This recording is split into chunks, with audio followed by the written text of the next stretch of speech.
아이들은 가끔 부모님 몰래 불량식품을 사 먹기도 하고 게임을 하고도 싶고 눈을 피할 수 있다고 생각을 해요. 그런데 정말 두려운 건 뭐냐? 여호와의 눈은 피할 방법이 없다는 거예요.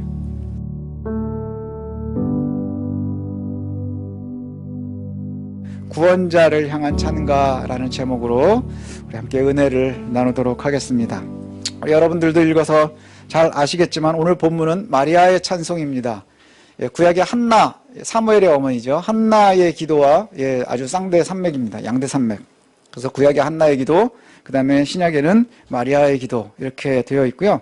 또 라틴어로는 마그니피캇이라고 해서 마리아가 굉장히 중세 이후로 굉장히 이렇게 사람들이 귀하게 여겨서 교회에서는 거의 1000년 동안 최고의 위치를 이렇게 차지하고 있었던 기도문이기도 합니다.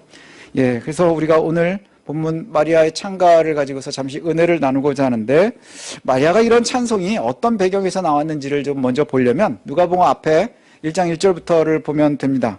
1장 1절에 배경이 된 내용을 보면 제일 먼저 나오는 이야기는요, 세례 요한의 수태고지부터 시작을 합니다. 세례 요한의 수태고지. 수태고지는 하나님께서 천사를 통해서 미리 탄생에 대해서 알려주시는 거예요. 그러니까 우리의 탄생이 우연이 아니라는 거죠. 하나님의 계획 아래 있음을 알려주시고요. 그걸 특별히 알려주는데, 세례 요한의 어머니 엘리사벳의 이야기가 나옵니다. 엘리사벳은 나이가 너무 많아서 아이를 가질 수 없는 상태였지요. 그런데 주의 사자가 나타나서 아이를 가질 것이고 임무를 이야기하고 그 수태고지를 하게 됩니다. 그리고 나서 임신을 한 다음에 그 다음에 나오는 이야기가 이제 갈릴리 나사렛에 살고 있는 다윗의 후손 요셉과 그의 약혼녀 마리아에게 여호와의 천사 가브리엘이 나타나는 데서부터 시작이 됩니다. 그리스도의 탄생을 갖다가 알려주는 것이죠. 내가 아이를 낳을 것이라 이렇게 말씀합니다. 그래서 하나님의 은혜로 네가 아이를 낳을 것인데 이름을 예수라고 하고, 이 아이는 야곱의 영원한 왕으로 있을 것이고 그것이 얼마나 위대하고 영원한지 모르게 될 거야 라고 알려줍니다. 그런데 우리가 지금 이렇게 딱 읽으면 그 장면을 보면 너무나 멋있고 웅장하고 은혜로운 그러한 모습이 되지만, 근데 문제는 뭐냐 하면요, 그 당시에 마리아와 요셉의 상황이 돼보는 거예요. 여러분들이 마리아의 상황이라고 한번 생각을 해보십시오. 얼마나 당혹스럽겠어요. 얼마나 당황스럽고 두렵겠습니까? 상황을 갖다가 잘 알려주고 있는 것을 어떻게 할 수 있느냐 하면 34절에 보면 마리아의 대꾸예요. 가브리엘이 내가 아이를 낳을 거야, 그 아이가 얼마나 위대한 그리스도인지 몰라라고 알려줬는데, 거기에다 대고 하는 얘기가 뭐냐 하면, 나는 남자를 알지는 못하는 처녀인데 어떻게 이런 일이 가능합니까? 당황하는 거예요. 우리가 하나님의 은혜라고 하는 것이요, 때로는 연약할 때는 이것이 당혹스럽게 다가오기도 해요. 우리가 아주 하나님 앞에 감사가 넘쳐나고 우리의 상태가 좋을 때는요, 이것이 한없이 좋은 것 같은데, 때로는 우리가 준비되어 있지 못할 때는요, 이 하나님의 은혜라고 불리우는 이 하나님의 역사가 우리에게 얼마나 두려움으로 당혹스러움으로 다가오는지 모릅니다. 바로 마리아의 같은 상황인 거예요. 굉장히 당황을 하죠. 그때 천사는 하나님의 은혜다라고 이야기하는데 실제로 경험을 하는 마리아 입장에서는 두려운 거예요. 왜 그럴까요? 파혼당할 수도 있고 사회에서 완전히 매장을 당할 수도 있는 그러한 상황이라는 것이죠. 이러한 마리아의 두려움을 알고 천사가 이렇게 위로를 합니다. 성령이 너에게 임하신 것이고 하나님의 은혜가 너를 덮고 있는 거야. 그래서 이 태어날 아이는 하나님의 아들이라 일컬음을 받을 거다 라고 이야기를 해줍니다.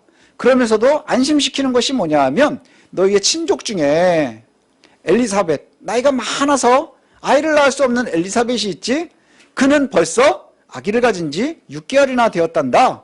하나님께서 능치 못하실 일이 있겠느냐 라고 말씀하는 거예요. 그때 가서야 마리아가 수긍을 합니다. 하나님의 은혜를 갖다가 수긍을 하고요, 제일 먼저 하는 게 뭔 줄 아세요? 확인하러 가요. 엘리사벳에게로 갑니다. 그리고 나서 엘리사벳을 방문을 하죠. 그리고 나서 만나자마자 성경은 뭐라고 얘기하냐면, 태중에 있는 아이들끼리 서로 축복하는 거예요. 태중에 있는 아이들끼리의 만남이 있고요. 그리고 마리아와 엘리사벳이 서로 축복을 하고요. 마리아의 찬양이 바로 여기에서부터 나오는 거예요. 마리아의 찬양의 위대함이 뭐냐면 인간적인 고뇌와 고통을 뛰어넘는 고백이라는 것이죠. 그 고백을 우리가 살피면서요, 함께 은혜를 좀 나눴으면 좋겠습니다. 마리아 창가는 굉장히 은혜롭고 감사한 서정시의 형식을 취하고 있다라고 이제 학자들이 얘기를 합니다. 서정시가 뭐죠? 마음이 흘러가는 대로 아름다운 이야기라는 얘기죠. 이렇게 시작을 해요. 내 영혼이 주를 찬양하고 내 마음이 하나님 내 구주를 기뻐합니다. 이렇게 얘기를 해요. 찬양으로 시작하는 거예요. 내 영혼이 주를 찬양하고 내 마음이 하나님 내 구주를 기뻐합니다. 그런데 기뻐하였으면 그 이유가 뭐냐? 낮고 천한 자를 돌보셨음이래요. 낮고 천한 자를 돌보셨기 때문이라. 마리아는 굉장히 낮고 천합니다. 그래서 다윗의 후손임에도 베들레헴, 그 유다 지역에 있지 못하고요, 갈릴리 지역까지 올라가서 요셉이 갈릴리 지역까지 올라가서 목수일을 하고 있는, 갈릴리 지역은 주로 열심당원들이 많고요, 헬라 도시들이 많은 도시예요. 그래서 그곳은 이 남쪽에 있는 베들레헴, 유다 지역에 있는 사람들이 볼 때에는 좀 이방 도시에 가까운 천박한 도시로 많이 기억을 해요. 거기에 목수도 당시에는 그렇게 대접받는 직업이 아니었어요. 그렇게 천대받는 곳, 거기에 약혼녀. 그런데 마리아는 낮고 천하지만 하나님께서 그를 돌보셨대요. 예, 이것이 그의 찬송의 시작입니다. 돌본다고 하는 말, 헬라어의 이 돌본다고 하는 말은 관찰한다, 주목한다는 의미를 갖고 있어요. 주목하고 있는데 이게 뭐냐 하면, 어떤 의미냐 하면, 고려의 대상도 되지 못하는 아주 천박하고 아주 천한 아이를 누가 보느냐? 가장 높은 곳에서 바라보고 있다는 거예요. 가장 높은 곳에서 가장 낮고 천한 아이를 갖다가 주목하고 있어요. 고려의 대상도 되지 못하는 낮고 천한 지위에 있는 우리를 하나님께서 가장 높은 곳에서 바라보신대요. 이 바라보시는 것이 뭐냐? 집중하고 주목하고 계신다는 거예요. 그냥 눈이 이렇게 시야가 지나가면서 들어오는 게 아니라 내가 집중해서 바라보고 있는 거예요. 여러분들, 우리 이제 아이들 이렇게 입학을 했는데 요새는 뭐 그쪽에 이렇게 간단하게 하지만 예전에는 애들 운동장에다 쫙 모아놓고 입학을 시켰어요. 그러면은 부모님들이 와서 또 그걸 봐요. 여기다가 이제 수건 하나씩 달고 이름표 달고, 그리고 나서는 이렇게 쫙 줄 세워가지고 있는데, 거기에서 이렇게 있으면 부모님들이 막 구경을 하잖아요. 아이들 입학하는 거 구경해요. 하는 것도 없어요. 가만히 서 있다가 앞으로 나란히 했다가 이랬다가 그것만 하는데 주목을 해요. 부모님들의 집중도가 어마어마해요. 누굴 바라보고 있을까요? 그 많은 아이들 중에 내 아이를 집중하고 있는 거예요. 그게 돌본다 하는 단어예요. 예, 그렇게 돌보고 있는 거예요. 사랑의 눈으로 보고 있는 거죠. 그런데 이게 사랑의 눈으로 볼 때는, 아, 얘가 잘 되고 있나, 잘하고 있나, 따라가고 있나 염려하는 마음으로 보지요. 하지만 얘가 잠깐 딴짓을 할 땐 감시가 되는 거예요. 그리고 너무너무 잘할 때는 사랑스러운 눈으로 보는 것이죠. 이게 하나님의 시야라는 거예요. 이게 하나님의 시야예요. 마리아를 그렇게 돌보셨대요. 너무나 낮고 천해서 보이지도 않을 만한 아이를 가장 높은 곳에서 가장 높으신 분이 거기에서부터 바라보신다는 거죠. 감시가 아니라 사랑의 눈으로, 은혜를 위해서 바라보신다는 거예요. 나는 아무것도 아니고 심지어는 지위가 낮고 천한데 가장 높으신 여호와께서 사랑의 눈으로 우리를 바라보신다. 여호와의 관심의 대상, 선택하는 이가 바로 여호와시라는 거예요. 이것을 갖다가 말씀하고 있어요. 이것이 가장 먼저 내가 주를 찬양합니다 하는 데서부터 시작이 돼요. 근데 이것이 그냥 마리아로만 끝나느냐? 그 뒤로 넘어가면 이것이 더 큰 일을 행한대요. 누구 때문에? 마리아와 함께 하시는 그 하나님이요, 더 거기서부터 커지는 거예요. 마리아의 감사가요, 그냥 자기에서 끝나는 게 아니라 그 은혜의 범위가 더 넓어집니다. 마리아를 통해서 하나님께서 은혜를 세상으로 펼치시는 거예요. 예수 그리스도를 통해서 이제 정말 천하고 가장 먼 곳까지 있는 우리에게까지도 그 영향력이 끼친다고 하는 것이죠. 우리가 여호와를 두려워해야 돼요. 예, 여호와를 두려워해야 돼요. 여기에 보면 이렇게 말씀하거든요. 마리아를 통해서 여호와의 은혜가 이제 그 범위를 넓히는데, 그 하나님의 은혜가 세상으로 넓어질 때에 신분이나 세대를 뛰어넘어서 여호와를 두려워하는 이들에게 그 은혜가 있을 것이다, 이렇게 얘기를 해요. 예, 시대와 신분은 다 뛰어넘는 거예요. 누구에게 하나님의 은혜가 있다고요? 두려워하는 자에게. 그럼 이제 두려워하는 게 뭘까? 이걸 한번 또 생각을 해봐야 돼요. 두려워한다는 게 뭘까요? 엄마가 무서우면 두려워해요. 아빠가 무서워도 두려워해요. 그러면 엄마가 너무너무 무섭거나 아빠가 너무너무 무서우면 피하게 돼요. 그런 일들은 이제 많습니다. 우리 남자들 군대 가면 저는 이제 그 사단 본부에 있었거든요. 그러면 아침이면 이렇게 사단장 출근하고 퇴근하고 뭐 사단장, 부사단장이 되게 높은 사람들이 왔다 갔다 해요. 저는 벽돌이 한 개인데 우리 사단장은 별을 달고 다녀요. 그러니까 이게 어마어마한 차이가 있잖아요. 근데 사단장이 출근을 할 때는 소식이 와요. 저쪽에서부터. 저 끝에서부터 막 쫙 막 이런 그 소리가 점점 가까울수록 사단장이 가까이 온다는 소리예요. 그러면 이등병, 일병인 저는 어떻게 해야 되나요? 빨리 벽 뒤에 숨어야 돼요. 그 사람 눈에 띄어서 좋을 게 하나도 없어요. 예, 군대 갔다 오신 분들은 다 아실 거예요. 그 사람 눈에 띄어서 좋을 게 하나 없어요. 예, 지적당하면 아주 피곤한 일만 생길 뿐이지 칭찬할 일도 별로 없고, 예, 딱 사단장이 떴다. 그럼 제일 먼저 뭐 하느냐? 다 건물 뒤로 숨는 거예요. 그래서 정말 아무도 보이잖아요. 지나간 줄 어떻게 아는 줄 아세요? 사단장이 지나가고 나면 이제 꾸물꾸물 나와요. 하나씩 둘씩 나와서 다시 돌아다녀요. 그게 두려워하는 게 아니에요. 예, 두려워한다는 것은 물리적으로 그렇게 무서워서 멀리 간다는 그 이야기를 하는 게 아니고요. 여기서 멀리 도망가는 게 아니라 오히려 철저하게 신뢰하는 거예요.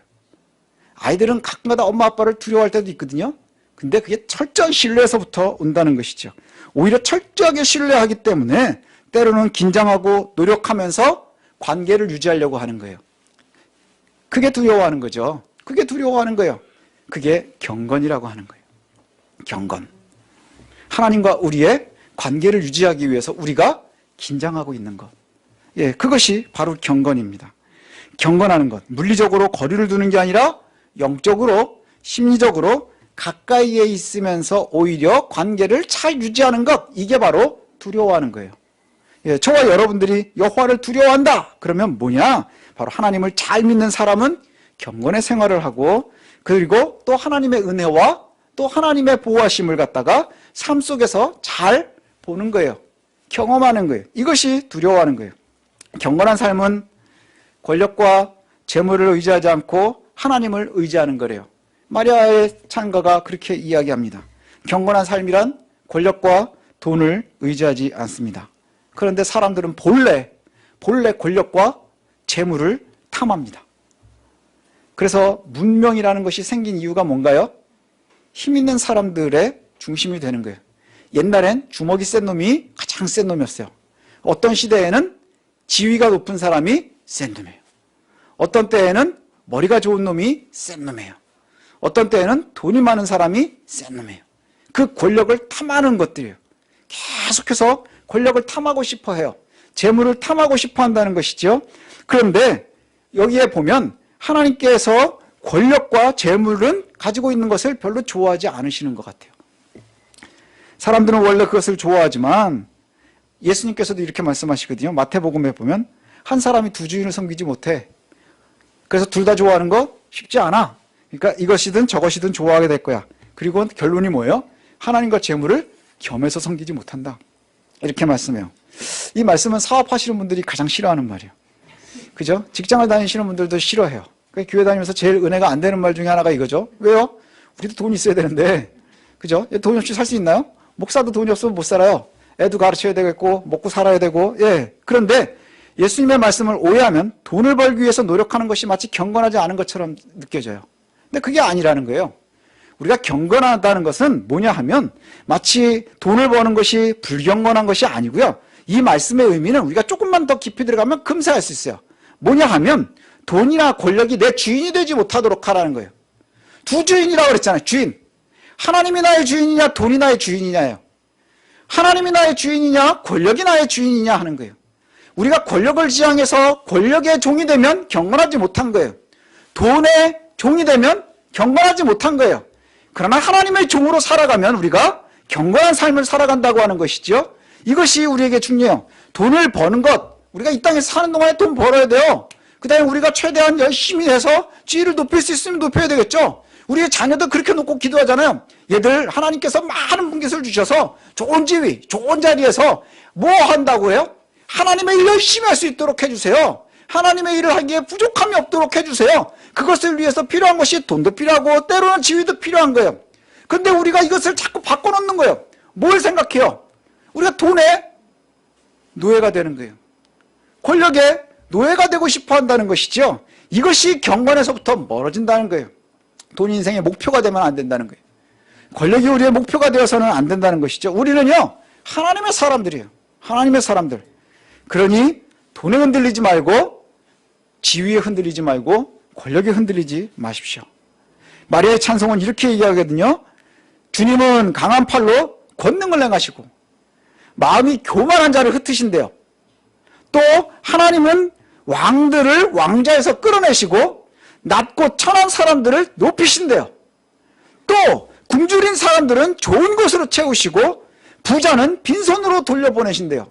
하나님께서 왕을 미워하고 부자를 미워하는 것이 아니라 부자들, 돈의 노예가 된 이들을 이야기하는 거예요. 권력의 노예가 된 이들을 이야기하는 거예요. 하나님께서 그들을 다 돌려보내시고 흩으신대요. 마음이 교만한 자들 하나님이 흩으신대요. 그리고 권력과 돈을 섬기는 자들, 돈과 권력으로 가난한 사람들을 천대하고 그 다음에 함부로 대하는 사람들, 무시하고 하대하는 사람들, 그 사람들을 다 흩어버리시고 빈손으로 돌려보내실 거래요. 왜요? 그들이 옳지 못하니까. 그러나 주님은 가장 강한 팔로 그리고 가장 좋은 시야로 우리를 바라보실 거예요. 우리를 돌보신다 그랬잖아요. 바라보신다. 이것을 우리가 좀 신뢰했으면 좋겠습니다. 우리가 주의 은혜에 머문다고 하는 것, 이게 뭐냐? 여호와를 두려워해서 경건의 삶을 살아가는 거예요. 우리가 여호와를 두려워해서 경건의 삶을 살아가는 것. 성도 여러분, 우리가요, 경건은 돈이나 그 다음에 권력의 유혹에 흔들리지 않는 거예요. 그리고 이를 위해서 늘 두려운 여호와의 권능을 생각하면서 늘 경건함을 놓치지 않는 거예요. 마리아의 찬양처럼 아브라함과 그의 자손들에게 영원히 이 약속이 유효하답니다. 아브라함이 우리의 조상이거든요. 믿음의 조상. 아브라함의 위대함은 믿음으로 하나님 앞에 나아간 사람이죠. 경건의 대명사인 거예요. 저와 여러분들도 그렇게 되어야 될 줄로 압니다.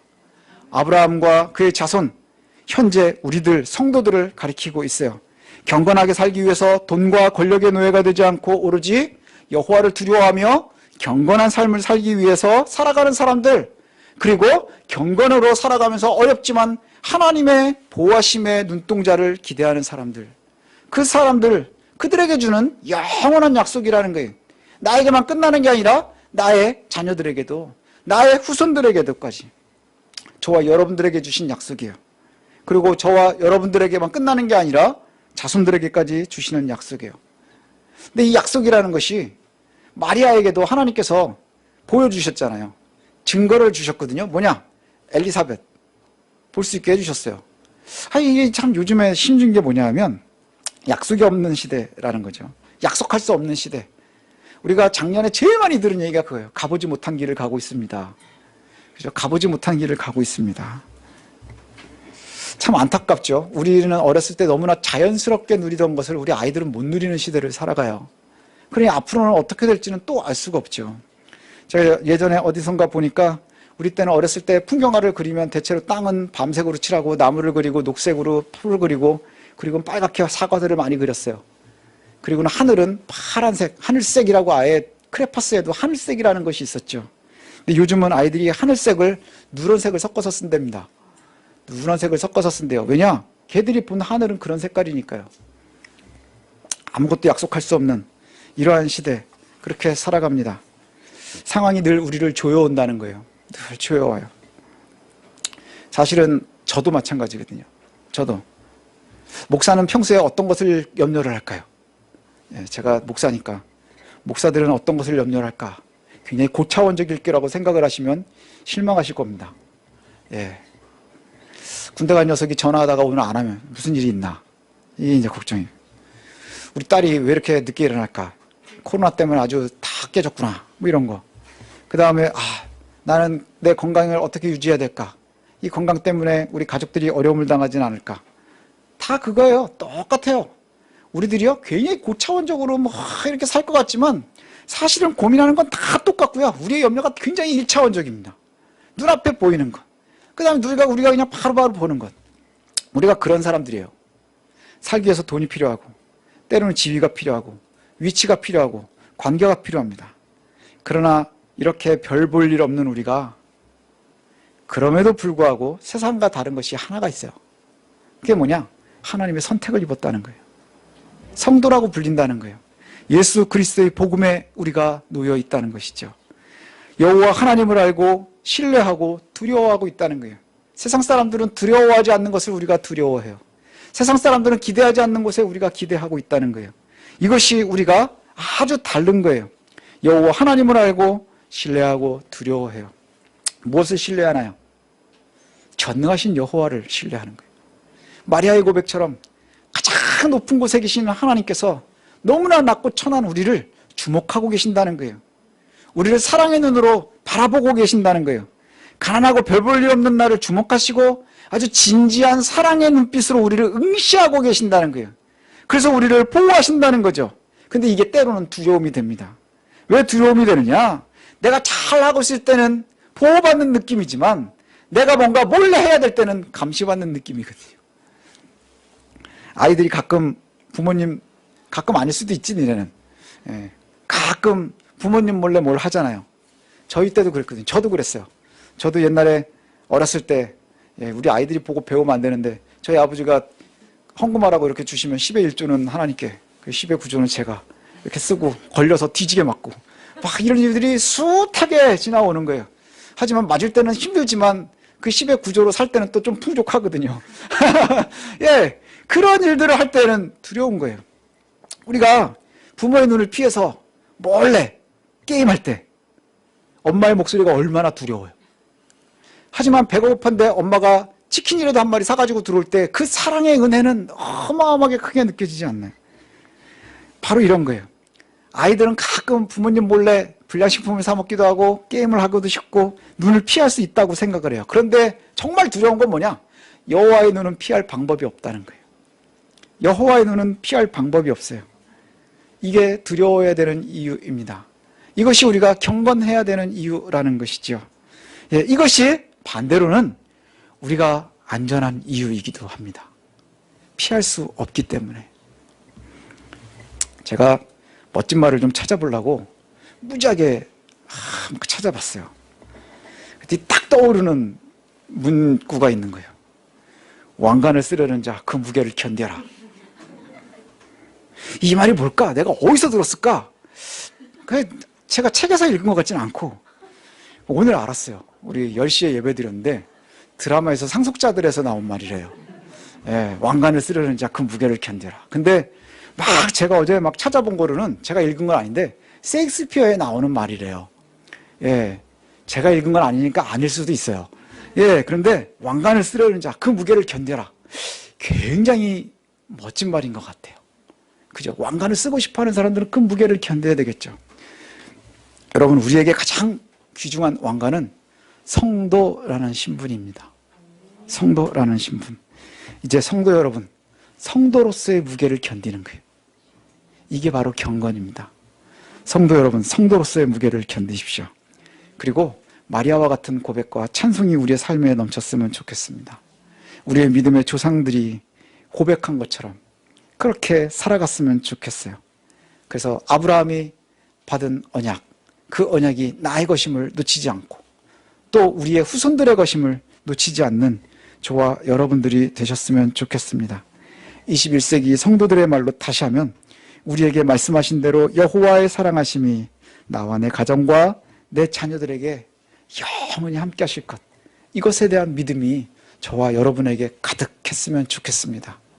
여호와의 보호하심, 여호와의 눈빛이 내게 감시도 되고 보호도 되고 관심도 된다는 것 놓치지 않는 저와 여러분들이 되었으면 좋겠습니다.